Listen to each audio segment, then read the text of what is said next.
Que Dieu te bénisse abondamment, bien-aimé. Bienvenue dans ce nouveau numéro de Didascalia. Félicitations encore d'être né de nouveau, de faire partie de la famille céleste.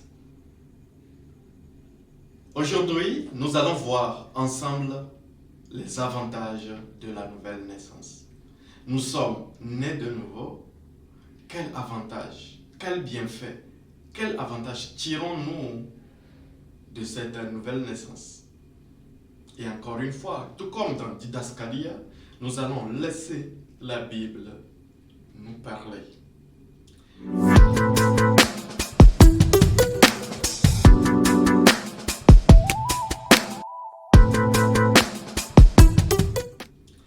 Allons dans le livre de Jean. Jean 1, nous allons au verset 12.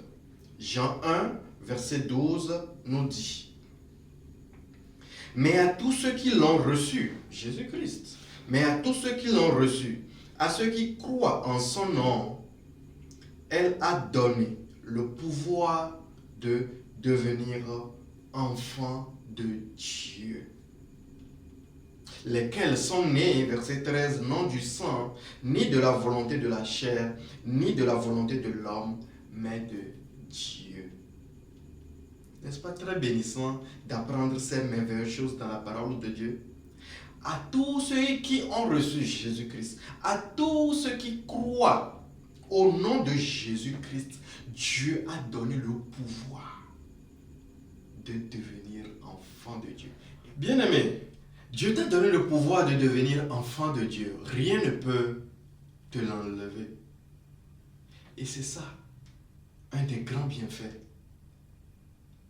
de se reconnecter, de se réconcilier avec son Créateur, qui n'est plus seulement ton Créateur, mais qui est devenu maintenant ton papa.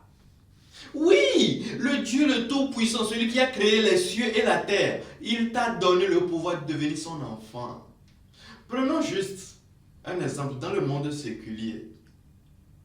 L'enfant d'un haut cadre, ou bien l'enfant du ministre, l'enfant du président de la République.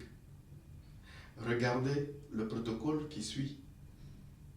Lorsque nous allons rencontrer l'enfant du président, du ministre, du haut cadre, de cet homme élevé dans la société,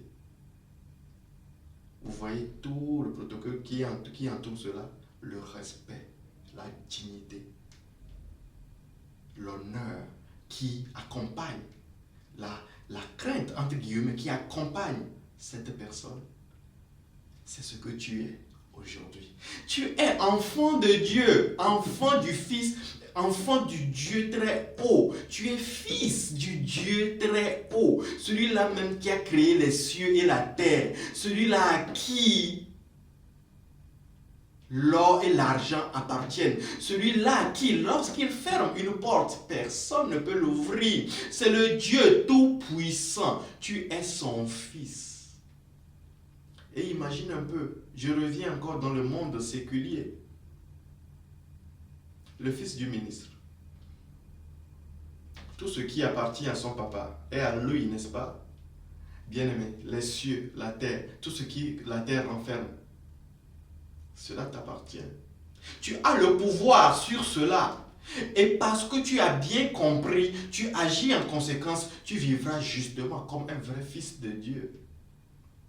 Mais un manque de prise de conscience peut t'amener à ne pas vivre les bienfaits, le pouvoir, l'autorité, le rang qui est donné à un fils de Dieu. Tu es fils de Dieu, tu es fils du Très-Haut. Et j'aimerais t'apporter cette excellente nouvelle. Continuons dans notre étude pour voir encore quel autre avantage nous avons lorsque nous naissons de nouveau. Allons cette fois-ci dans le livre de 1 Jean, vers la fin de la Bible. 1 Jean. 1 Jean, nous allons au chapitre 3. 1 Jean, chapitre 3. 1 Jean, chapitre 3, on va au verset 2.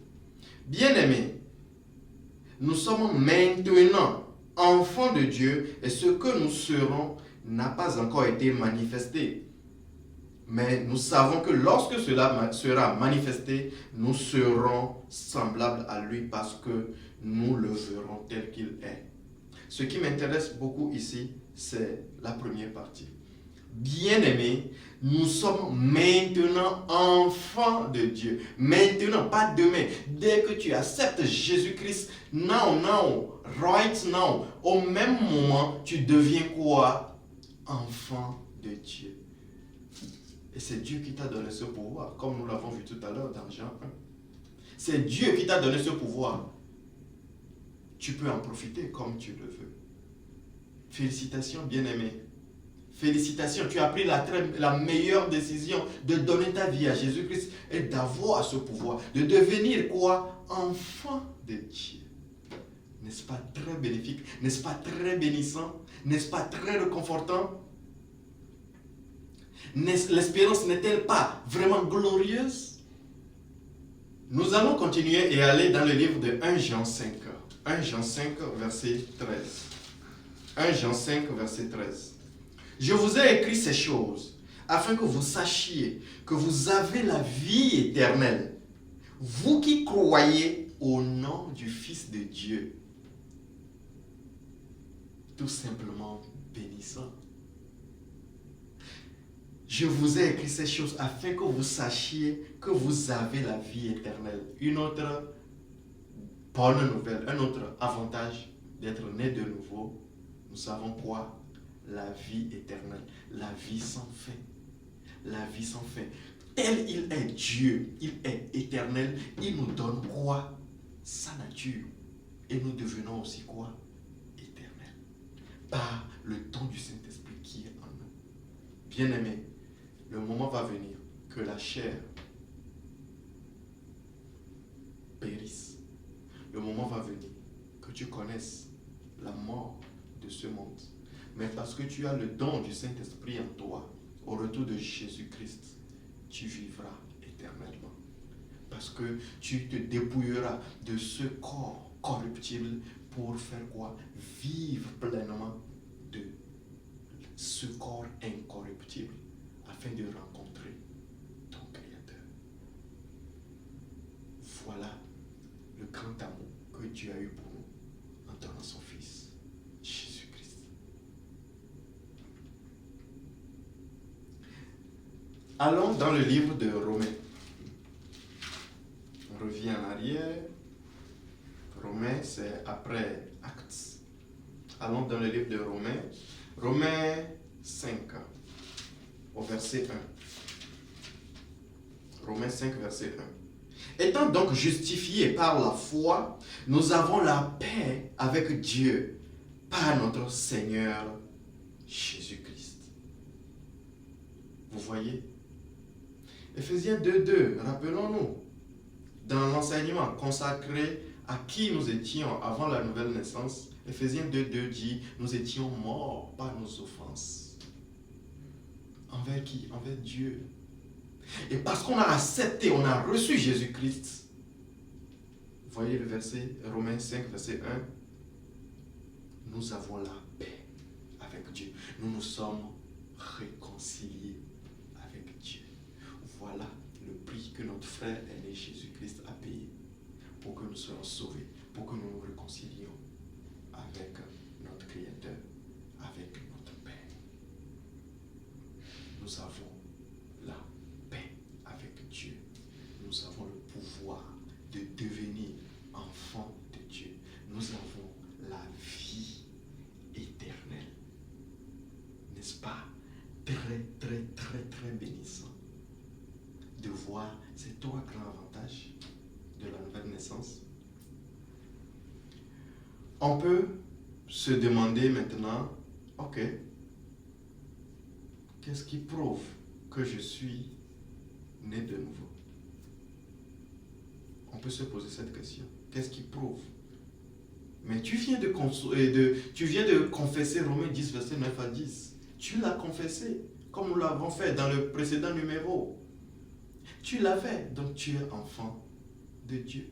Tu as confessé Jésus-Christ, donc tu es enfant de Dieu. Et parce que tu as confessé Jésus-Christ, Romains 8, 16 te dit quelque chose. Romains 8, verset 16. L'Esprit lui-même rend témoignage à notre esprit que nous sommes enfants de Dieu. L'Esprit, grand E, Dieu lui-même, rend témoignage à notre esprit, petit e, qui est le don, la nature.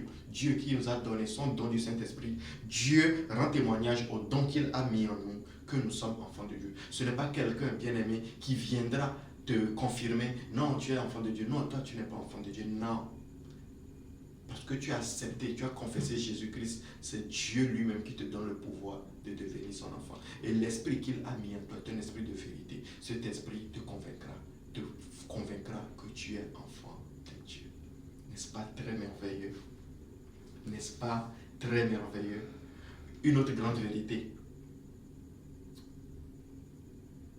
De la preuve que l'on est enfant de Dieu, que l'on est enfant de Dieu, c'est le parler en d'autres langues. Le parler en d'autres langues est la preuve que tu es indubitable, que tu es enfant de Dieu. Le parler en langue est la manifestation externe du fait que tu as le don du Saint-Esprit en toi. Parce que c'est lorsque tu es rempli du don du Saint-Esprit que tu parles en d'autres langues, comme l'Esprit Dieu te donne de t'exprimer. Voulez-vous en savoir davantage? Absolument que c'est disponible. Et c'est ça, Didascalia. Dans le prochain numéro, nous viendrons en détail sur ce qu'est le parler en d'autres langues. Que Dieu te bénisse, bien-aimé. Tu es le meilleur. Aimez-vous mes exhortations? Voulez-vous des exhortations qui vous expliquent en profondeur la parole de Dieu, au point de la comprendre et de la mettre en pratique, au point de quitter une vie remplie de doutes, d'incertitudes, de craintes, d'inquiétudes, à une vie stable, de paix, de gaieté, d'abondance et de puissance?